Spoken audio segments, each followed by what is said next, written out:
विधानसभेच्या निवडणुकीआधी शेतकऱ्यांच्या खात्यामध्ये 4,000 रुपये तर लाडक्या बहिणींच्या खात्यामध्ये 1,500 रुपये जमा होणार आहेत। तर शेतकऱ्यांना नमो शेतकरी महासन्मान निधीचे राज्य सरकारकडून 2,000 आणि केंद्र सरकारकडून 2,000 रुपये मिळणार आहेत। राज्यात नमस्कार शेतकऱ्यांनो, खरीप पीक विम्याचा हा शेवटचा हप्ता मंजूर। पंतप्रधान खरीप पीक विमा योजनेअंतर्गत विमा कंपन्यांना 7,700 कोटी रुपयांचा एकूण हप्ता दिला जाणार आहे। अशाच अपडेट्स आजच्या जाणून घेण्यासाठी व्हिडिओ संपूर्ण बघा। चॅनलवर जर नवीन आला असाल तर चॅनलला सबस्क्राईब करायला विसरू नका। तसेच हा व्हिडिओ तुम्ही कोणत्या जिल्ह्यातून बघत आहात की कमेंटद्वारे नक्की सांगा, म्हणजे तुमच्या जिल्ह्याची कर्जमाफीचे पैसे भेटायला लागले की आम्ही तुम्हाला कमेंटद्वारे नक्की रिप्लाय देऊ। तर काय आहे बातमी, राज्य सरकारने आतापर्यंत सुमारे 6,554 कोटी रुपये अदा केले असून एकाच वेळी 10 लाख शेतकरी खात्यांमध्ये पैसे जमा करण्याची प्रक्रिया सुरू झाली आहे। पीक विमा अर्ज भरण्याचा वेग वाढला। गेल्या 28 जुलैपासून शेतकऱ्यांच्या खात्यात पीक विम्याचे पैसे जमा होऊ लागल्याने शेतकऱ्यांमध्ये विश्वास निर्माण झाला आहे। परिणामी अवघ्या एका आठवड्यात 28,702 शेतकऱ्यांची नवीन पीक विम्याचे अर्ज दाखल केले आहेत। शेतकरी कर्जमाफीची रक्कम जमा होणार। सहकारी मंत्री बाबासाहेब पाटील यांनी दिलेल्या माहितीनुसार तांत्रिक अडचणीमुळे कर्जमाफीची रक्कम मिळण्यास काहीसा विलंब झाला होता, परंतु ही रक्कम आता शेतकऱ्यांच्या खात्यावर जमा होण्यास सुरुवात होणार आहे। गोदावरी पात्रात जलविसर्ग, शेतकऱ्यांना दिलासा। कोरड्या पडलेल्या गोदावरी नदीच्या पात्रात जायकवाडी धरणातून पाणी सोडण्यात आले आहे। यामुळे नदीकाठच्या शेतकरी बांधवांना मोठा दिलासा मिळालेला आहे। शेतकऱ्यांनी त्वरित ई-केवायसी पूर्ण करण्याचे आवाहन। महाराष्ट्र ग्रामीण बँक शाखा व्यवस्थापक आकाश भगत यांनी सर्व शेतकऱ्यांना विविध योजनांचे लाभ विना अडथळा मिळवण्यासाठी आपली ई-केवायसी प्रक्रिया त्वरित पूर्ण करण्याचे आवाहन आहे। वन्य प्राण्यांकडून पिकाचे नुकसान। वन्य प्राण्यांच्या उपद्रवामुळे पिकांचे मोठे नुकसान होत आहे। शेतकरी विनोद चव्हाण यांनी 18 गुंठ्यातील सोयाबीन पिकांची वन्य प्राण्यांची मोठी नासाडी केली आहे। गोडेगाव बाजारात मिरचीला 25 ते 30 रुपये दर। गोडेगाव बाजारात सध्या मिरचीला प्रति किलो 25 ते 30 रुपये दर मिळत आहे। दर कमी असल्याने व्यापारी वर्गाच्या मनमानी कारभाराविरुद्ध शेतकऱ्यांमधून संताप व्यक्त होत आहे। प्रधानमंत्री आवास योजनेचे अर्ज उघडले। प्रधानमंत्री आवास योजनेअंतर्गत राज्यभरातून अर्ज करण्याची प्रक्रिया खुली करण्यात आली आहे। एकूण 11,120 घरांसाठी ही स्पर्धा व अर्ज प्रक्रिया पार पडणार आहे। पिंक ई-रिक्षा योजनेला कमी प्रतिसाद। महिलांसाठी असलेल्या पिंक ई-रिक्षा योजनेअंतर्गत केवळ 5 रिक्षांचे वाटप झाले आहे। चार्जिंग सुविधांची कमतरता, सेवा शुल्क आणि कर्जांच्या किचकट प्रक्रियेमुळे त्रुटींमुळे महिलांना या योजनेतून माघार घेतली आहे। महा ई-सेवा केंद्रावर मोफत ई-केवायसी सुविधा। शेतकऱ्यांना कर्जमाफी व इतर लाभासाठी आवश्यक असलेली ई-केवायसी महासेवावर केंद्रावर मोफत करून दिली जाणार आहे। सोलापूर जिल्ह्यात आधार शेडिंग वेगात। सोलापूर जिल्ह्यात 18,573 शेतकऱ्यांचे आधार शेडिंग पूर्ण झाले असून प्रत्यक्ष DBTद्वारे रक्कम खात्यात जमा होणार आहे। पंढरपूर तालुक्यातील 3,224 शेतकऱ्यांना कर्जमाफीचा लाभ मिळत आहे। अहिल्यादेवी होळकर कर्जमुक्तीची पहिली यादी। पुण्यश्लोक अहिल्यादेवी होळकर शेतकरी कर्जमुक्ती योजनेची पहिली यादी जाहीर झाली असून लाभासाठी ई-केवायसीची सक्ती करण्यात आली आहे। स्मार्ट मीटर विरुद्ध ग्रामसभेत ठराव मांडण्याचे आवाहन। शेतकऱ्यांच्या संमतीशिवाय बसवलेल्या जाणाऱ्या स्मार्ट मीटरला विरोध करण्यासाठी स्वाभिमानी शेतकरी संघटनेचे सर्व ग्रामपंचायती यांना ग्रामसभेत विरोधी ठराव मंजूर करण्याचे आवाहन केले आहे। आजपासून कर्जमाफीचे पैसे हे खात्यामध्ये जमा होणार आहेत। शेतकऱ्यांचं 2 लाखांपर्यंतचं कर्ज माफ होणार आहे। 16,94,000 शेतकऱ्यांना कर्जमाफीचा लाभ मिळणार आहे। अखेरकार शेतकऱ्यांच्या खात्यात पैसे जमा होण्यास सुरुवात झाली।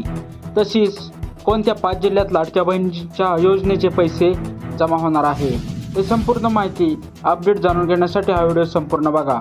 त्याआधी हा व्हिडिओ तुम्ही कोणत्या जिल्ह्यातून बघत आहात तेव्हा कमेंटद्वारे नक्की सांगा, म्हणजे तुमच्या जिल्ह्याचे कर्जमाफीचे पैसे जमा होण्यास चालू झाले तर आम्ही तुम्हाला कमेंटद्वारे नक्की सांगू। तर पाहू आजच्या 40 ताज्या बातम्या। कर्जमाफीची रक्कम खात्यात जमा। राज्य शासनाच्या कर्जमाफी योजनेची रक्कम शेतकऱ्यांच्या बँक खात्यामध्ये जमा होण्यास प्रत्यक्ष सुरुवात झाली असून परभणी जिल्ह्यासह अनेक जिल्ह्यातील शेतकऱ्यांच्या खात्यात पैसे जमा झाल्याने संदेश येऊ लागले आहेत। पशुधन विमा योजना। राज्यातील पशुपालक व शेतकऱ्यांसाठी नवीन पशुधन विमा योजना सुरू करण्यात येणार असून यामध्ये केंद्र व राज्य सरकार मिळून 85% हप्ता भरणार आहेत, तर केवळ 15% हप्ता लाभार्थ्यांना भरावा लागणार आहे। प्रधानमंत्री आवास योजना निधी ग्रामीण भागातील घरकुल लाभार्थ्यांसाठी मोठा दिलासा देत प्रधानमंत्री आवास योजनेसाठी राज्य सरकारने 31.67 कोटी रुपयांचा अतिरिक्त निधी मंजूर करून वितरणास मंजुरी दिली आहे. मोफत ई-केवायसी सुविधा शेतकरी कर्जमाफी योजनेसाठी आवश्यक असणारी ई-केवायसी प्रक्रिया पूर्णपणे मोफत ठेवण्यात आली असून शेतकऱ्यांनी तातडीने ते करून घेण्याचे आवाहन करण्यात आले आहे. महिलांसाठी नवीन योजना महिलांच्या आर्थिक विकासासाठी सरकारकडून 15 ऑगस्टपासून नवीन योजना सुरू केली जाणार असून या दरम्यान महिलांना 6,000 रुपयांपर्यंतचा लाभ मिळण्याची शक्यता वर्तवण्यात आली आहे. वीज दरवाढ व महावितरण मोर्चा वाढीव वीज दरवाढी विरोधात महावितरण कार्यालयावर धडक मोर्चा काढून अधिकाऱ्यांना निवेदन देण्यात आले असून शेतकरी व नागरिकांकडून तीव्र रोष व्यक्त होत आहे. गोविंदांना विमा संरक्षण आगामी दहीहंडी उत्सवाच्या पार्श्वभूमीवर गोविंद पथकामधील खेळाडूंना 10 लाखांपर्यंतचे विमा संरक्षण मंजूर करण्यात आले आहे. आणि यानंतर शेतकऱ्यांसाठी आनंदाची बातमी. कर्जमाफीचा पहिला हप्ता वितरित करण्यात आलाय. 6.22 लाख शेतकऱ्यांच्या खात्यावर 5,029 कोटी रुपये ट्रान्सफर झाले. नमस्कार शेतकरी मित्रांनो, आजच्या ताज्या बातम्या. आजच्या बातमीमध्ये लाडक्या बहिणींना हप्ता कधी जमा होणार, तसेच कर्जमाफीचे आणि PM किसान योजनेचे पैसे या तारखेला जमा होणार हे आजच्या बातमीत सांगणार आहोत. माहिती जाणून घेण्यासाठी कृपया ह्या बातम्या संपूर्ण बघा. तर पाहू आजच्या 40 ताज्या बातम्या. कर्जमाफी आणि अपात्र शेतकरी. राज्यातील तब्बल 1 लाखाहून अधिक शेतकरी कर्जमाफीच्या प्रक्रियेमध्ये अपात्र ठरले आहेत. तर पात्र ठरलेल्या शेतकऱ्यांच्या बँक खात्यांमध्ये पैसे जमा करण्याची प्रत्यक्ष प्रक्रिया आता वेगाने सुरू करण्यात आली आहे. PM किसान योजना मुदतवाढ. केंद्र शासनाकडून PM किसान सन्मान निधी योजनेला थेट 2023 पर्यंत म्हणजेच 2023च्या पुढील काळासाठी 2031 पर्यंत मोठी मुदतवाढ देण्यात आल्याची अत्यंत महत्त्वाची बातमी समोर आली आहे. धान उत्पादक शेतकऱ्यांना बोनस. धान उत्पादक शेतकऱ्यांसाठी आनंदाची बातमी असून लवकरच हेक्टरी 20,000 रुपयांपर्यंतचा बोनस शेतकऱ्यांच्या खात्यात थेट जमा केला जाणार आहे, अशी माहिती यांनी दिली आहे. PM किसानसाठी जमिनीकरण प्रमाणीकरण. जर शेतकऱ्यांकडे जमिनीचे योग्य प्रमाणीकरण किंवा कागदपत्रे नसतील तर येत्या काळात त्यांचा PM किसान योजनेचा हप्ता अडकण्याची शक्यता वर्तवण्यात आली आहे. पंतप्रधान सूर्यघर मोफत वीज योजना. या योजनेअंतर्गत 19,000हून अधिक ग्राहकांच्या बँक खात्यांमध्ये तब्बल 153 कोटी रुपयांचे भरघोस अनुदान यशस्वीरित्या जमा करण्यात आले आहे. यवतमाळ व वर्धा कर्जमाफी अपडेट. वर्धा जिल्ह्यातील बाभुळगाव तालुक्यात जिल्हा मध्यवर्ती बँकेचे 2,483 शेतकरी कर्जमाफीसाठी पात्र ठरले आहेत. तर दुसरीकडे केळी उत्पादकांची कागदपत्रे पूर्ण असूनही अधिकाऱ्यांमुळे पैसे न मिळाल्याने संताप व्यक्त होत आहे. शासकीय कांदा खरेदी व ई-केवायसी अडचणी. शासकीय कांदा खरेदीमध्ये A ग्रेडच्या नावाखाली शेतकऱ्यांची वारंवार पिळवणूक होत आहे. 36,569 शेतकऱ्यांचे सुमारे 17 कोटी रुपयांचे अनुदान केवळ ई-केवायसी मधील तांत्रिक अडचणीमुळे अडकले आहे. परभणी अतिवृष्टी नुकसान. परभणी जिल्ह्यात झालेल्या मुसळधार अतिवृष्टीमुळे तब्बल 4,408 हेक्टर क्षेत्रावरील पिकांना व शेतजमिनीला फटका बसला असून याचा सविस्तर अहवाल विभागीय कृषी संचालकांकडे सादर करण्यात आला आहे. लाडकी बहीण योजनेची अंतिम यादी. पालघर जिल्ह्यासह राज्यभरात मुख्यमंत्री माझी लाडकी बहीण योजनेचे अंतिम यादी जाहीर झाले असून यामध्ये 1.66 कोटी महिला पात्र तर 80.71 लाख महिला अपात्र ठरल्या आहेत. एकुलते एक मुलीचे उच्च शिक्षण अनुदान.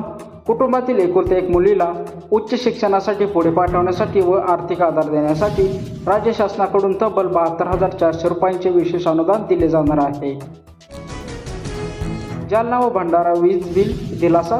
जालना जिल्ह्यातील तळणी शाखेतील 125 शेतकऱ्यांना 3.83 कोटींचा कर्जमाफी मिळालेली आहे. तर भंडारा विभागातील 32,000 वीज ग्राहकांचे 4,85 लाखांचे थकीत वीज बिल माफ करण्यात आलेले आहे. पीक विमा आणि जुने ट्रिगर नियम. जुन्या ट्रिगरच्या नियमांसह पीक विमा योजना पुन्हा लागू करावी आणि विम्याचे अर्ज भरण्याची मुदत 30 ऑगस्टपर्यंत वाढवून द्यावी अशी जोरदार मागणी शेतकऱ्यांकडून केली जात आहे. रेशीम कोसलेला विक्रम. सोलापूर जिल्ह्यामध्ये प्रथमच रेशीम कोशांचा भव्य लिलाव पार पडला असून महाराष्ट्रात विक्रमी असा तब्बल 825 रुपये प्रति किलोचा दर मिळाल्याने रेशीम उत्पादक शेतकऱ्यांना मोठा दिलासा मिळालेला आहे. शेतकरी अपघात सुरक्षा योजना विस्तार. गोपीनाथ मुंडे शेतकरी अपघात सुरक्षा सानुग्रह अनुदान योजनेला आणखी 3 वर्षाची मुदतवाढ देण्यात आली असून आता यामध्ये भूमिहीन शेतमजूर आणि महिला शेतकऱ्यांसह कुटुंबातील सर्व सदस्यांचा समावेश असणार आहे. गॅस ई-केवायसी अंतिम मुदत. घरगुती गॅस ग्राहकांसाठी 16 ऑगस्ट ही केवायसी करण्याची शेवटची हेडलाईन्स किंवा मुदत आहे. जर वेळेत ही केवायसी केली नाही तर गॅस सिलेंडरची रिफिल आणि मिळणारे सबसिडी याचा थेट परिणाम होणार आहे. प्लॅस्टिकच्या नवीन नोटा. RBI गव्हर्नर संजय मल्होत्रा यांच्या माहितीनुसार भारतात लवकरच 10 आणि 20 रुपयांच्या नोटा बदलून त्याऐवजी अधिक टिकाऊ आणि प्लॅस्टिकच्या नवीन नोटा चलनात आणल्या जाण्याची शक्यता आहे. ठिबक सिंचन योजना निधी. ठिबक सिंचनासाठी शेतकऱ्यांना प्रोत्साहन देण्यासाठी 55% अनुदानाग्रत दुसऱ्या टप्प्यामध्ये तब्बल 206 कोटी रुपयांचा मोठा निधी मंजूर करण्यात आला आहे. मक्का संशोधन केंद्र व साखरेचे निर्बंध. मराठवाड्यात लवकरच नवीन मक्का संशोधन केंद्र उभारले जाणार असून शेतीमालाचे दर नियंत्रण ठेवण्यासाठी शासनाने साखरेच्या साठ्यावर कडक निर्बंध आणले आहे. सोने चांदीचे सध्याचे भाव. सराफ बाजारात सोन्याच्या दरात मोठी उडी असून आज 24 कॅरेट सोन्याचा भाव प्रति तोळा 1,83,000 रुपयांवर पोहोचला आहे, तर चांदीचा भाव 2,20,000 रुपये प्रति किलो स्थिर आहे. हवामान विभागावर मुसळधार पावसाचा अलर्ट. पुढील 2 दिवस रायगड आणि पुणे जिल्हा घाटमाथ्यासह परिसरात हवामान खात्यातर्फे ऑरेंज अलर्ट जारी करण्यात आला आहे. तसेच नागपूर, सातारा, कोल्हापूर, रत्नागिरी, सिंधुदुर्ग, चंद्रपूर, गोंदिया आणि गडचिरोलीसाठी येलो अलर्ट देण्यात आला आहे.